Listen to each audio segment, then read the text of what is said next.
attempt to extrapolate from this text. The two main characters in Acts are Peter and Paul. What we really need to catch here is that these were two men that had flaws, but God still used them.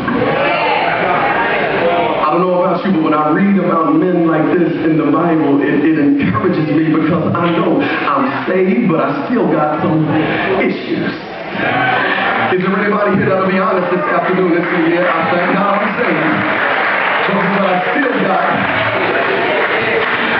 thank God he specializes in damaged stuff. Amen. Thank God that it's the same clay that he keeps on the wheel, even though it's marred, and he uses the clay all over again. Thanks be to God that he's able to use us in the state that we were in to bring us to where we are. The book contains the mission and the messianic prophecy of Jesus Christ concerning the church. Matthew chapter 16 verse 18 says, upon this rock I'll build my church.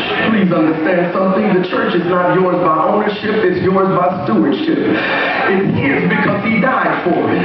It's ours because he loaned it to us. Y'all hear me? You need to understand something. Anything that's been loaned to you, anything that you don't own, you're going to have to give an account for.